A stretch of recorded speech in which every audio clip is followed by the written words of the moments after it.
نبی پاک علیہ السلام کے جب صاحبزادے کا وصال ہو گیا تو کچھ لوگوں نے کہا کہ کوئی نہیں، معاذ اللہ یہ تھوڑی دیر کی بات ہے، ان کا تو بیٹا ہی کوئی نہیں، تو نام آگے کیسے چلے گا، یہ تو معاذ اللہ ابتر ہیں، نسل ختم ہو گئی۔ تو اللہ کریم نے فرمایا محبوب انا اعطیناک الکوثر، بے شک ہم نے آپ کو خیر کثیر عطا فرمائی۔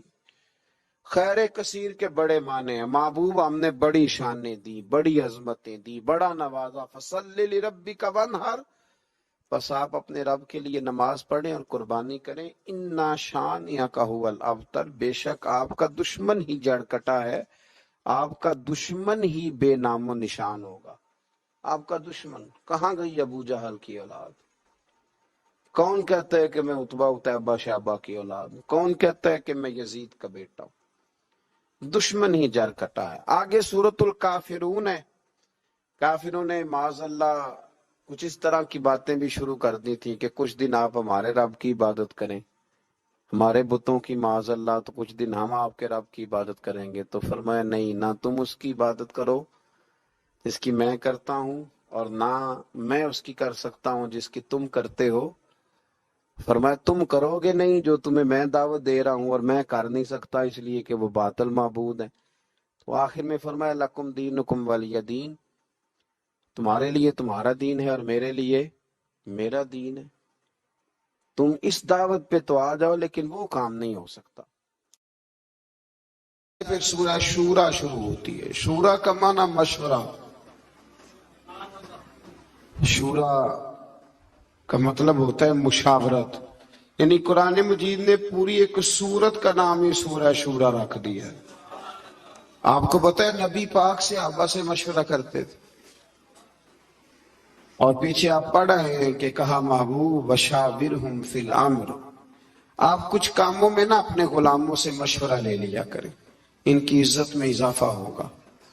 تو مشورہ کرنا چاہیے، مشورہ حضور کی سنت ہے۔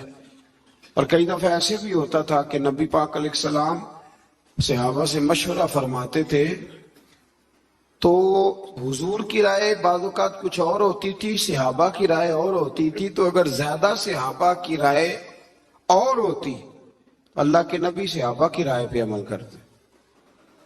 یہ بڑی خاص بات ہے۔ حضور کا جو علم ہے نا وہ وحی کے ذریعے ہے، نبی پاک کا علم اللہ کا عطا کردہ ہے۔ حضور نے جنگ احد کے موقع پر صحابہ سے مشورہ کیا۔ حضور نے فرمایا کہ میرا تو ارادہ یہ ہے کہ اندر رہ کے جنگ لڑی جائے، باہر نہ جایا جائے۔ تو کچھ صحابہ کہنے لگے کہ نہیں حضور کافر سمجھیں گے، ڈر گئے۔ تو ہم نے بدر میں ان کو بھگا دیا تھا جب 313 تھے، تو اب تو ہم 1000 کے قریب ہیں، باہر جا کے لڑیں گے۔ تو نبی پاک نے فرمایا ٹھیک ہے جیسے تمہارا مشورہ۔ باہر گئے، پر اس جنگ میں نقصان ہوا، تکلیف ہوئی، لیکن کہیں یہ حوالہ نہیں ملتا کہ حضور نے فرمایا میں نے تمہیں کہا تھا نا نہیں باہر جانا، یہ حوالہ نہیں ملتا۔ ہمارے ہاں پہلے تو مشورہ لیتے نہیں، اور پھر دوسری بات مشورہ دینے والے کو سمجھنا چاہیے کہ میں مشورہ دے رہا ہوں، حکم نہیں دے رہا۔ مشورہ قبول بھی کیا جا سکتا ہے، رد بھی کیا جا سکتا ہے۔ میں پیچھے آپ کو 22ویں پارے میں بتا آیا ہوں کہ حضرت ابو بکر، عمر، عثمان و علی، طلحہ و زبیر کے بھی خندق میں مشورے تھے، پر نبی پاک نے بات حضرت سلمان فارسی کی پسند فرمائی۔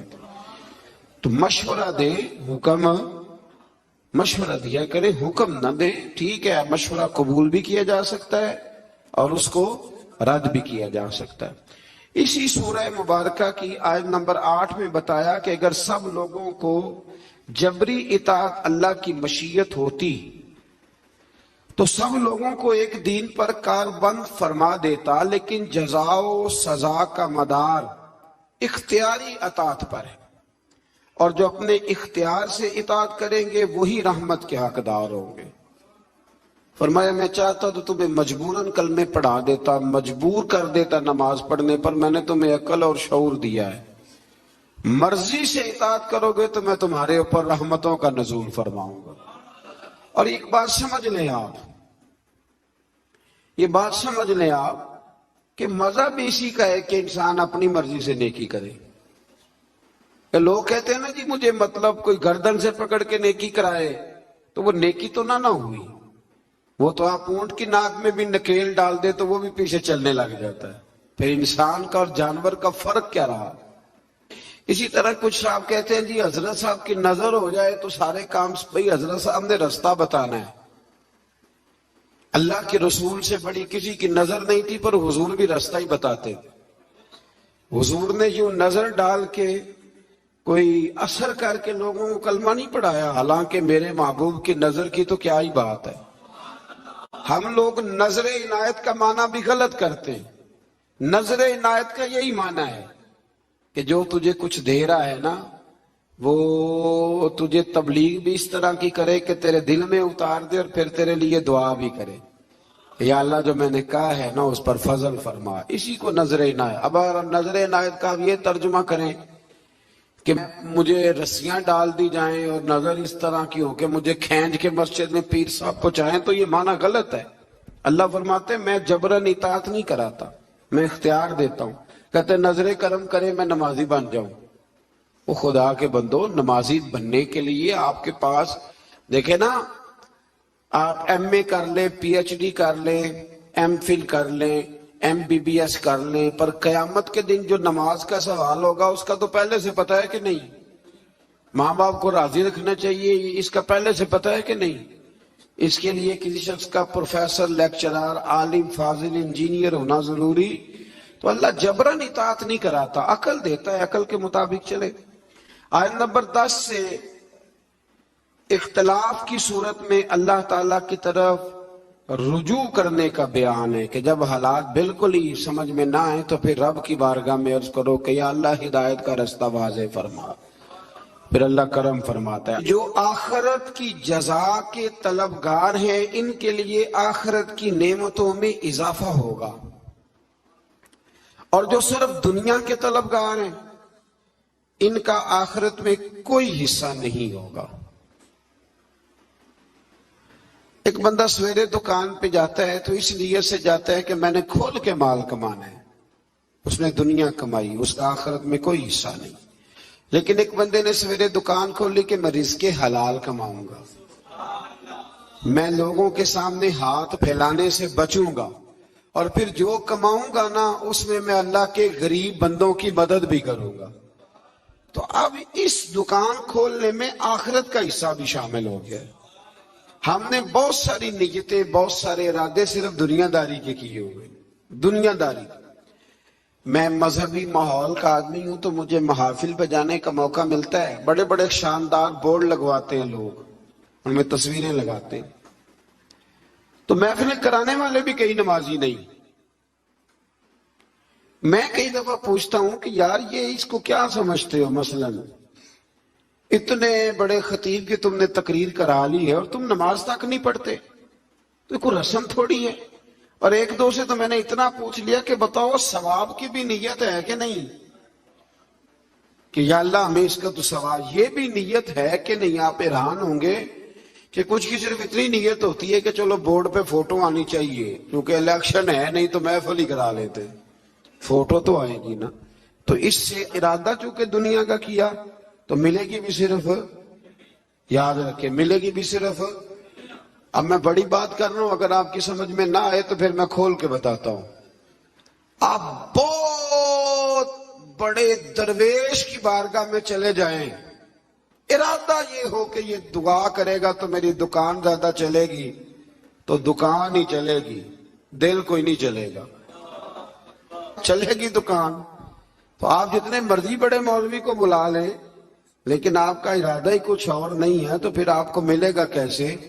بڑی دفعہ پہلے میں کہہ چکا ہوں، پھر دہراتا ہوں کہ خیرات لینی ہو تو پیالہ تو سیدھا ہونا چاہیے نا، تو کوئی پیالہ ہی سیدھا نہ کرے. تو دنیا میں جو بھی آپ کام کریں، جو بھی، اس میں صرف دنیا کی نیت نہ کریں، کچھ نہ کچھ ارادہ آخرت کا بھی کچھ نہ کچھ ارادہ کر لیں. مہربانی کریں. میں کبھی کبھی پیار کرتا ہوں، مجھے محبت ہے نعت خانوں سے،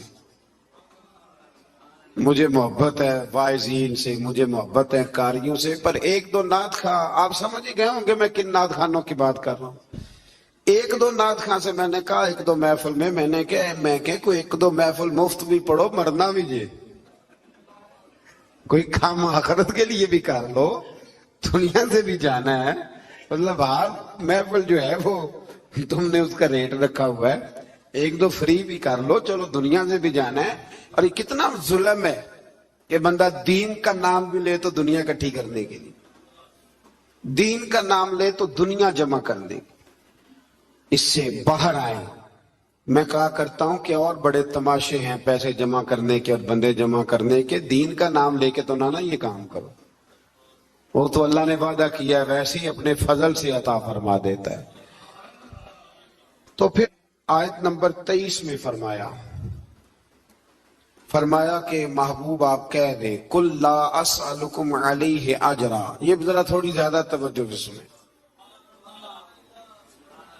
نبی پاک صلی اللہ علیہ وسلم کے نا بہت زیادہ اخراجات تھے، گھر میں 11 ازواج ہیں، حضور صلی اللہ تعالی علیہ وسلم 9 تو ایک وقت میں رہتی تھی، اور صاحبزادیاں ہیں، خرچے ہیں، مہمان بڑے آتے ہیں۔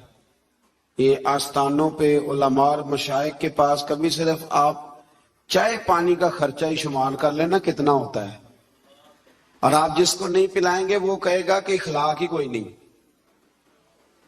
بھئی اخلاق کے ساتھ جیب کی بھی تو ضرورت ہوتی ہے نا۔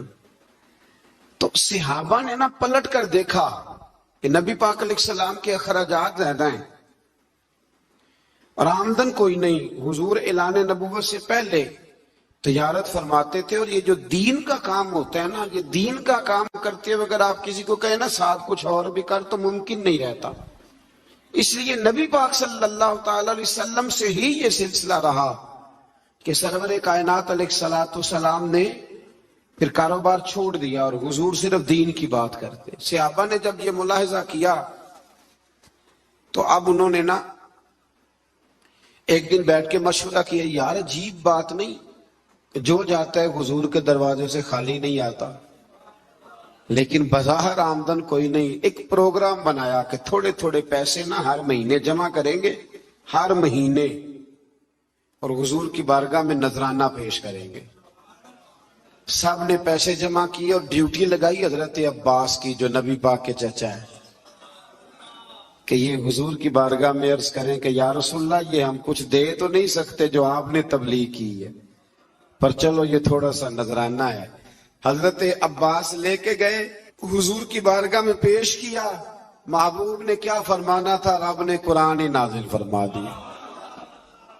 فرمایا محبوب قُلْ لَا أَسْأَلُكُمْ عَلَيْهِ أَجْرًا إِلَّا الْمَوَدَّةَ فِي الْقُرْبَى، ان سے فرما دو کہ طائف میں پتھر کھانے سے لے کر احد میں دانت شہید کرانے تک میں نے تمہارے لیے بڑی محنت کی ہے، پر میں تم سے کوئی اجر نہیں مانگتا۔ ہاں اگر کچھ دینا ہی ہے نا تو میرے قریبیوں سے پیار کرتے رہنا، میری فاطمہ سے پیار کرنا، میرے علی سے پیار کرنا، عائشہ خدیجہ حفصہ اور سودا سے پیار کرنا، حسن سے پیار کرنا، حسین سے پیار کرنا، ان سے پیار کرنا۔ اور پھر صحابہ نے محبت کر کے دکھائی، انہوں نے پھر اس آیت پر عمل کر کے دکھایا۔ جب صحابہ میں وظیفے بانٹ رہے تھے نا حضرت عمر کے زمانے میں، تو سب کو 25-25 ہزار دینار ملے۔ حضرت عمر کے صاحبزادے عبداللہ ابن عمر بدر میں بھی شریک تھے، احد میں بھی شریک تھے، خندق میں بھی انہیں 25 ہزار ملا۔ حسن حسین کی باری آئی تو عمر نے 50 ہزار دینار دیا۔ حضرت عمر کے بیٹے نے گھر جا کے اماں سے شکایت کی کہ اماں میں تو نبی پاک کے زمانے میں جہاد کرتا تھا تو حسن اور حسین تو بچے تھے، تو آج وظیفے دینے کی باری آئی ہے تو ابا نے ان کو زیادہ دیا، مجھے کم دیا، تو میری تو ضرورت نہیں، تو آپ بات کریں۔ تو اماں نے بھی بڑے طریقے سے لکھ کے حضرت عمر سے بات کی، چونکہ ڈائریکٹ تو شیر کے قریب جاتا ہی کوئی نہیں نا، آپ کو پتا ہے، بڑے طریقے سے نا دائیں بائیں ہو کے بڑے سلیقے سے کہا۔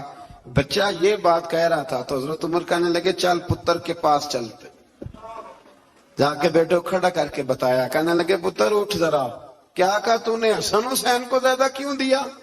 فرمایا بتا تیری نانی کا نام بھی خدیجہ ہے، بتا تیری اماں کا نام بھی فاطمہ ہے، تیرے باپ کا نام علی ہے، کیا تیرے نانا کا نام بھی محمد مصطفیٰ ہے؟ فرمایا پتر میں نے باقیوں کو خدمت دیکھ کے دیا ہے، حسن اور حسین کو نسبت دیکھ کے دیا ہے۔ دین میں محبت اہل بیت کا بڑا ہی درجہ ہے۔ میں نے رمضان کے پہلے جمعے میں کہا تھا، وہ ہمارے ہاں نا بڑی بڑی مشکل ہے، کوئی ادھر سے نکل آتی ہے آواز، کوئی ادھر سے نکل آتی ہے۔ میں نے پہلے جمعے کہا تھا تو مجھے کچھ لوگوں نے کہا کہ جناب آپ نے فکرے جانچ تول کے کہے ہیں۔ میں نے کہا کہ میری کوشش ہوتی ہے، میں تو روٹین میں بھی بات سوچ سمجھ کے کرتا ہوں، روٹین میں بھی، تو پھر بیان کرتے وقت کیسے یہ ہو سکتا ہے؟ میں نے کہا میں آج بھی کہتا ہوں کہ 5 نمازیں پابندی سے پڑھے، اور جب سے بالغ ہوا ہے تب سے پڑھے، ہر سال حج کرے، ہر سال رمضان کے روزے رکھے، صبح سے شام تک خیرات کرے، اور اگر مصطفیٰ کریم کے اہل بیت سے پیار نہیں نہ کرے گا تو بے ایمان کا بے ایمان مرے گا۔ ہاں یہ پکی بات ہے، کوئی گنجائش نہیں، کوئی دو رائے نہیں، اس لیے کہ رسول اللہ کے گھر والوں کی محبت ایمان ہے۔ او بھائی میں آپ کو کیا بتاؤں، گھر والوں کی محبت یہ ایمان ہے۔ میں اپنے ایک بزرگوں کو نا، چلے بات آتی ہے تو کر دیتا ہوں، تو میں عید دینے گیا، ہوتے ہیں نا ہمارے رسم ہوتی ہے استادوں کو مشائخ کو نذرانہ، ہم نے کیا عید دینی، ابھی میں گیا ایک گھر میں، تو میں اپنے بیٹے کو ساتھ لے گیا، بڑے کو، تو مجھے وہ کہنے لگے کہ عید بیٹے کو کیسے لائے ہو؟ میں کہ حضرت صاحب انہوں دسنا ہے بھی اتھے ہوندیاں رہنا ہے، تو اپنی نسلوں کو بتاتے ہیں کہ ہمارا محسن کون ہے، تو نسلوں کو بتاتے ہیں۔ تو یہ یاد رکھیں کہ یہ کیا بات ہوئی کہ آپ کہیں کہ جی ٹھیک ہے جی یہ بھی ٹھیک ہے تو وہ بھی ٹھیک ہے، نہیں، ٹھیک یہی ہے کہ جس کا رسول اللہ کی اولاد سے پیار ہے اس کا ایمان مضبوط ہے۔ یہی سبق حضرت ابوبکر صدیق نے پڑھایا ہے، یہی سیدنا فاروق اعظم کا درس ہے۔ ایسے ہی عثمان غنی اتنے بڑے مالدار ہو کے رسول اللہ کے اہل بیت کے گھر میں جھاڑو دیا کرتے تھے، حضور کے سین میں جھاڑو دیتے تھے عثمان غنی۔ یہ ہمیں صحابہ نے سکھایا ہے کہ رسول اللہ کی اہل بیت کا پیار، اور یہ جو نذرانہ ہے نا، نذرانہ، اس کو بھی لوگ بہت بڑا جرم سمجھتے ہیں، بڑا جرم۔ اور میں نے کل دیکھا جی آپ حضرت صاحب کو نذرانہ دے رہے تھے، تو صحابہ اگر نبی پاک کو نذرانہ دیں اور حضور قبول کر لیں تو کہتے ہیں کامل پیر وہ ہوتا ہے جو روٹی بھی نہ کھائے، کپڑے بھی نہ پہنے۔ سید ابو البرکات شاہ صاحب تھے لاہور میں، ان کے پاس گجرات کے یا کسی شہر کے کچھ لوگ گئے، کہنے لگے صاحب کوئی عالم دین دے جمعہ پڑھانا کے لیے، تو حضرت صاحب نے فرمایا کس طرح کا ہو؟ کہنے لگے اگر اچھا پڑھا لکھا ہو تو کیا ہی بات ہے، مسئلہ بھی بتائے تو کیا ہی بات ہے، اور اگر ممبر پہ بیٹھے سونا لگے تو پھر تو اور ہی کیا ہی بات ہے۔ تو حضرت صاحب اگر قرآن مجید بھی وہی سنائے نا تراویحوں میں تو پھر اس پہ بھی سونے کا سواگا ہے۔ فرمانے لگے چلو بندوبست کر لیتے ہیں، دو گے کیا؟ مانا خدمت کیا کرو گے؟ تو کہنے لگے جی خدمت تو ہم نہیں کر سکتے، غریب لوگ ہیں۔ تو حضرت صاحب فرمانے لگے پھر میں تمہیں ایک عالم کا پتہ بتاتا ہوں، سونا بھی بڑا ہے، قرآن بھی بڑا اسے آتا ہے، باتیں ساری، اور کھاتا پیتا بھی کچھ نہیں۔ کہا وہ کون؟ کہنے لگے جبریل امین کو لے جاؤ، روٹی تو نہ کھائے گا، بس وہ فرشتہ ہے کھاتا پیتا، اس کو لے جاؤ۔ عجیب فلسفہ ہے نا جی۔ اور خدا کے بندو صحیح بخاری کی حدیث ہے، صحیح بخاری، نبی پاک نے حضرت عمر کو کچھ دیا تو عرض کی حضور مجھے ضرورت نہیں، تو نبی پاک نے فرمایا جو بن مانگے مل جائے نا وہ اللہ کی طرف سے ہوتا ہے، اسے رکھ لے۔ تو جب آپ کسی عالم کو، کسی صوفی کو، کسی کو دیتے ہیں تو اس کو سمجھ لیں، میں کوئی ماحول نہیں بنا رہا اللہ کے فضل سے، میں کوئی ماحول، یہ باتیں کرتے ہوئے ڈر بھی بڑا لگتا ہے نا، لوگ جدھر مرضی بات کو لے جاتے ہیں، میں کوئی ماحول نہیں بنا رہا۔ اور اللہ کے فضل سے وہ جو میرے پیر بھائی ہیں نا، یہ جو ہوتے ہیں نا مرید اور شاگرد، ان کا درجہ اولاد کا ہوتا ہے، تو بچے سے تو بندہ حکمن بھی لے سکتا ہے نا، لیکن الحمدللہ تعالیٰ میرے پیر بھائی آپ کو ایسی کوئی بات نہیں کبھی بتائیں گے، اللہ کے فضل سے نہیں بتائیں گے۔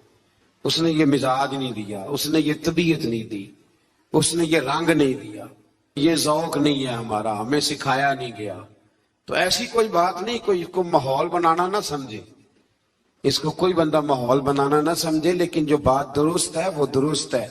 علماء کی، مشائخ کی، بزرگوں کی، جہاں جہاں آپ ہیں آپ وہاں ان کی خدمت کرنے کی کوشش کریں۔